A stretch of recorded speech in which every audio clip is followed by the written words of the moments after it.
Minha gente, vamos falar rasgado aqui. A vida da mulher cristã, solteira, que já passou dos 30, não é fácil, não. A gente se arruma, a gente anda cheirosa, a gente é gente boa, a gente é trabalhadeira. Ainda assim, a gente continua solteira. Quem já passou dos 30 anos vai concordar comigo. Tem um problema sério aqui. Porque se tu é crente, tu não bebe, tu não fuma, tu geralmente não perde noite, né? Então você tem essa carinha aqui, ó. Entendeu? De 22 anos, de 25 no máximo. Mas tem um garoto de 22 interessado em você, você diz assim, meu Deus, a diferença de idade é de 13 anos, eu faço o quê? Eu dou uma chance a esse varão, eu dou uma chance. Entendeu? Você já é cristão há muito tempo, você não parece a idade que tem. Então, as pessoas que aparecem interessadas em você, geralmente é abaixo de 30, mas não é abaixo de 3 anos, é abaixo de 35 anos, 10 anos. Aí você fica naquela frustração, né? Dou uma chance, não dou, o que é que eu faço, o que eu não faço? Solteiras aqui que já passaram de 30 anos, faz o quê? Entendeu? Dá uma chance ao varão mais novo, espera aparecer um varão da sua idade, um varão mais velho, me contem aqui. Que eu tô nesse dilema. Tem um homem que você conhece, talvez seja seu vizinho, seu colega, seu primo, que simplesmente parou de buscar. Não ficou amargo, não virou misantropo, só parou. E quando alguém pergunta o porquê, ele sorri e muda de assunto. Esse sorriso guarda mais do que parece. Eu sou cristã e solteira e é óbvio que eu oro por uma pessoa que eu nem conheço ainda. Eu sou cristã e solteira e é óbvio que eu tenho uma pasta no Pinterest de vestidos de noiva, sendo que eu nem namoro ainda. Eu sou cristã e solteira e se eu tô conhecendo um cara, é óbvio que eu vou entrar no perfil dele e ver se ele curte foto de mulher seminua, de mulher de biquíni. É óbvio, gente, não tem jeito. Eu sou cristã e solteira e é óbvio que quando eu tô conhecendo um cara, a primeira pessoa que vai saber sobre ele é a minha mãe, porque ela vai me ajudar em oração. Eu sou cristã e solteira e não é cantada de cânticos que vai me conquistar. Eu tô procurando um homem que tenha um documento bem pequenininho, mas bem pequenininho mesmo. Se você conhece um homem assim, envie esse vídeo pra ele. Pesquisas recentes mostram que homens jovens estão se tornando o grupo demográfico com maior índice de solidão voluntária no mundo ocidental. Não por falta de oportunidade, mas por escolha deliberada. O que muda quando um grupo inteiro decide que o custo emocional superou o benefício? Essa é a pergunta que ninguém está fazendo direito. Eu não sei pra vocês, mas pra mim é muito difícil ser uma jovem cristã solteira. E eu vou explicar o porquê. Tem finais de semana que me bate uma bad, porque eu queria estar fazendo alguma coisa diferente. Eu queria estar indo num parque, eu queria estar indo num shopping, eu queria estar fazendo um passeio. E eu simplesmente não tenho companhia.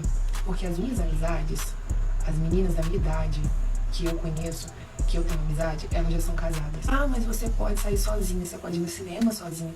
É muito legal sair sozinho, fazer as coisas sozinho, mas tem dias, tem momentos que a gente quer uma companhia, a gente quer alguém pra conversar. A gente que não tem muitas amizades, que não tem relacionamento, a gente tem que ir pros eventos da igreja, todos os finais de semana, ou então a gente tem que procurar outros hobbies, estudar assuntos diferentes. Mas é sobre isso e tá tudo bem. Existe uma ironia silenciosa acontecendo nos corredores de igrejas, academias e escritórios ao redor do país. O mesmo homem que foi ignorado por anos agora encontra olhares que antes não existiam. Mas ele não está mais olhando de volta. E isso, curiosamente, é o que está perturbando a ordem. Tem o que fazer não, Adriana. Adriana procurando um macho pra conversar uma hora dessa. Ah, foi, viu? Quem é que te quer, Adriana? Macho. Quem é que te quer, Adriana? Um baçaia. Quem é esse doido? Uma baçaia é uma banda. Adriana, como tá com um sorriso bonitinho, cadê Di? Mostra teus dentes amarelados. Amarelado o quê? Eita, menina, mulher da catuta. Tu se acha uma mulher bonita, Di? Maravilhosa e gostosa. É, Di? Teu popô, como é que tá? Folosado, apertado? Acho apertado, né? Lógico. Tá apertado? Muito? Com certeza. Costurar essas pregas, não foi? Prega, volta pro lugar, pessoal. Ah, meio que 5 caracoma volta pro lugar, né? Graças a Deus, porque se não voltasse, segurava nem beira. É isso, Cassandra. Ai, Dizinha. A Dizinha, gente, tomou banho. Não tinha lavado o saguado dela ontem. Aí lavou os, duvido. Há algo de profundamente humano em decidir parar de correr atrás. Não é derrota. É uma espécie de paz que só vem depois de muito barulho interno. Alguns chamam de rendição, outros chamam de maturidade. Talvez seja as duas coisas ao mesmo tempo. Oi, pessoal! Oi, meus amores! Boa tarde! Aqui quem fala é a Luzia, sou a maranhense de 28 anos, que está aí atualmente procurando por um marido no TikTok. Lancei um propósito aqui dentro do TikTok de encontrar um marido para casar, para construir uma família juntos. E já tô há mais de 5 anos solteira, né? Então decidi que iria encontrar alguém, iria me permitir conhecer novamente alguém, né? Encontrar um cara bacana com o mesmo propósito que eu, né? De casar, de construir uma família juntos. E desde então lancei esse propósito aqui dentro do TikTok. Eu falei, por que não? Né? Por que não utilizar desse aplicativo, né? Que é uma rede social aqui, né? E por que não tentar fazer algo diferente e assim tentar encontrar esse cara legal pra minha vida. E desde então, aí eu lancei esse propósito aqui dentro do TikTok, e desde então tô ainda na espera, ainda não encontrei essa pessoa, esse cara legal, mas espero encontrar, espero que apareça logo o quanto antes. Quero muito realmente casar e tô torcendo, né, na torcida, pedindo que essa pessoa apareça logo e que seja uma pessoa realmente de propósito, assim como eu, que queira exatamente o mesmo que eu. Beijitos, boa tarde pra todo mundo, obrigada. O que ninguém previu é que o celibato masculino não viria acompanhado de isolamento ou amargura. Viria acompanhado de academia, carreira, viagem, propósito. Viria acompanhado de vida. E isso confundiu todo mundo, inclusive quem esperava ver sofrimento. Amiga, por que você não leiloou a sua virgindade? Gente, eu tava conversando sobre isso aí, minha mãe. Porque eu sou crente, não vou falar religião pra não gerar polêmica. E eu quero casar virgem. Então, vamos leiloar. Já tô brincando. Mas eu vou. Amiga, certinha. Não tenho vergonha de falar, gente. Eu sou certinha, entendeu? Mas se ninguém comer a terra, vai. Morrer fiel. Crente. Sou mãe solteira, tenho 2 filhos e 5 empregos e sirvo a Deus na congregação cristã no Brasil. Paz de Deus.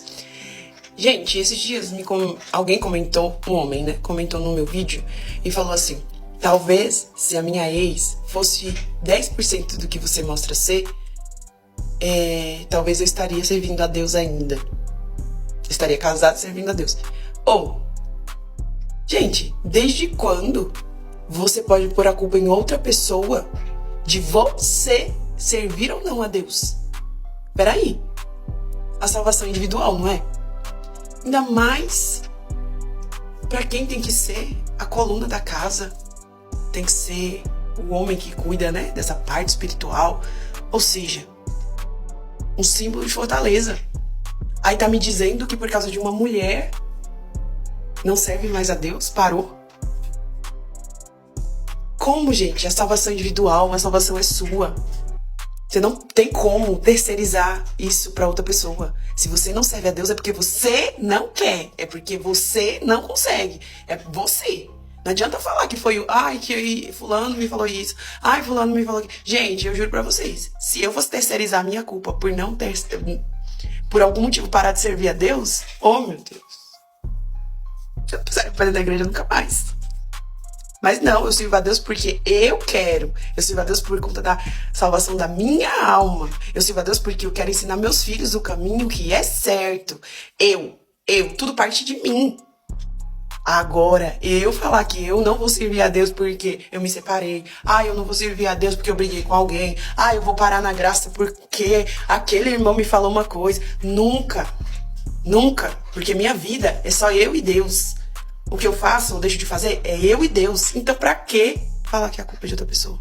Gente, se isso não é sinônimo, eu acho que isso é a maior fraqueza do mundo. Fraqueza. A pessoa ser fraco. Porque olha, vocês concordam comigo? Ou não? Existe um momento específico na vida de certos homens que é quase impossível de descrever para quem nunca passou por ele. Não é um momento dramático. Não tem música de fundo, não tem choro. É mais parecido com a sensação de desligar um aparelho que ficou ligado por tempo demais. Aquele silêncio súbito que parece enorme demais no começo, mas que aos poucos vai ficando agradável. Esse momento tem um nome informal entre psicólogos comportamentais: retirada voluntária. E ele está acontecendo numa escala que a maioria das pessoas ainda não percebeu, porque não aparece em manchete, não tem manifesto, não tem liderança. É uma decisão individual sendo tomada por milhares de homens ao mesmo tempo, de forma silenciosa e descoordenada. E o resultado coletivo dessa decisão está começando a mudar dinâmicas sociais que pareciam imutáveis. Para entender o que está acontecendo, você precisa entender o que vem antes do silêncio. A parte mais difícil de ser cristã, que ninguém te fala, é ser cristã e ser solteira. Eu tenho 24 anos e eu sou uma convertida que veio aqui fazer um desabafo pra vocês. Eu acabei de voltar de uma intoxicação alimentar pesadíssima, que eu quase... Entendeu? Mas agora eu tô bem, firme e forte pra pisar na cabeça de Satanás, mas eu vim desabafar com você. É muito difícil você ser cristã e você ser solteira sendo cristã. Se você é cristão de verdade. Se você é cristão meia boca, daí é fácil. Não sabe? Eu não conto muito aqui a minha história, mas eu vim de um relacionamento de 8 anos, na qual eu fui casada por 8 anos, inclusive com o pai desse ser humano que tá aqui chorando no fundo. Vou falar uma coisa pra vocês, cara. É difícil porque assim, a gente veio de um relacionamento de 8 anos, na qual o quê? A gente era ativo aqui no relacionamento de 8 anos, né? A gente, né? Enfim, né? De repente você se vê solteira há 7 meses e tentando se segurar pra não ficar pecando. É um pouco complicado aqui, gente. Vamos conversar aqui, né? Mas você vai dizer que nesses 7 meses, 8 meses que você tá solteira, porque assim, gente, a gente terminou um relacionamento, porque daí assim, o pai dos meus filhos, enfim, né, seguiu a vida dele, tá casado já, logo em seguida já casou, então assim, né? E eu tô aqui o quê? Solteira. A gente se dá super bem, tá? Então assim, isso aí é bem a parte, a gente se dá super bem. Mas assim, agora eu vou falar de mim aqui. Cara, vou falar uma coisa pra vocês. Vocês vão falar assim, ai, mas você não pecou. Pequei, não vou mentir, não vou ser hipócrita, não. Até porque Deus sabe do meu coração, então eu posso mentir pra vocês, mas eu não posso mentir pra Deus. Mas assim, gente, me arrependo muito. E assim, uma coisa que pesa muito pra mim é porque a gente beija. Entendeu? A gente beija. O que acontece quando a gente beija? Quando a gente beija, é pior. Porque Satanás, ele vem e ele faz a tentação, entendeu? Por quê? Porque você beija aqui e apita aqui, entendeu? O pastor, ele fala assim, ó, eu oro todos os dias pra que Deus coloque o novo homem na tua vida, minha filha, amém. Não aguento mais, é jejum, é oração, é joelho no chão, é falando, Senhor, por favor, eu não tô com pressa não, mas se puder acelerar só um pouquinho. Porque assim, gente, eu sou uma pessoa muito incrível, eu mereço muito ser amada. Só como sou uma pessoa que eu sou nova, eu tenho 24 anos, vocês imaginam, né? Os hormônios aqui, né? Que não rima com demônio, né? Aliás, que rima com demônio, né? Rima muito com demônio, cara. Hormônio e demônio, mesma coisa. Florado aqui, a gente tá na flor da idade, na flor da vida. E a gente não tem como aproveitar porque a gente é cristão. Não tô dizendo que cristão não aproveita, cristão aproveita. Só que eu queria aproveitar desse jeito que vocês já sabem. Sim, Senhor, por favor, coloque algum homem decente na minha vida, um homem de Deus, pra casar comigo e me fazer feliz. E não me fazer estar num trisal sem eu saber. E enquanto isso, a gente segue aqui, orando, pedindo pra Deus tirar todas as tentações do nosso caminho, pra que a gente não peque. E pedir perdão pelos pecados que a gente já cometeu. Porque assim, gente, todo mundo peca, tá? Também não vamos falar que, ai, porque eu não peco. Peca sim, você peca sim. Só de você falar que você não peca, você já tá pecando. Então, pelo amor de Deus. Jesus, ele se sacrificou justamente para que a gente pudesse cometer os pecados, se arrepender, pedir perdão e não fazer mais. A própria Bíblia diz, vai, não peques mais. Eu tô indo e não vou pecar mais. Amém, irmão. Mas que é difícil, gente. É muito difícil. Meu Deus, eu vou orar, gente. Tchau. Pense num homem de 20 e poucos anos. Vamos chamar de Lucas, porque todo mundo conhece um Lucas. Ele cresceu num ambiente onde a narrativa era simples. Você se esforça, demonstra valor, demonstra interesse, e as relações acontecem de forma natural. Não necessariamente fácil, mas natural. Lucas fez isso. Ele foi atencioso, tentou ser presente, aprendeu a cozinhar porque alguém disse que isso importava. Comprou livros de psicologia de relacionamentos porque queria entender melhor as pessoas. Trabalhou na comunicação, na paciência, no autocontrole emocional. E durante um longo período da vida dele, o retorno foi inconsistente. Não estou falando de rejeição simples. Rejeição faz parte da vida e qualquer adulto saudável aprende a lidar com isso. Estou falando de algo mais sutil e mais desgastante. A sensação de invisibilidade, de ser o segundo plano de situações onde ele esperava ter algum papel. De perceber com o tempo a que certos esforços eram reconhecidos apenas quando se tornavam escassos. Lucas demorou um tempo para nomear esse padrão.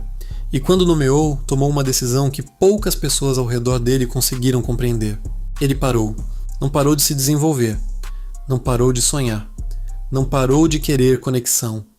Ele parou de buscar aprovação. Parou de calibrar suas ações em função do que achava que os outros esperavam. E começou, talvez pela primeira vez, a construir uma rotina centrada em si mesmo, não de forma egoísta, mas de forma deliberada.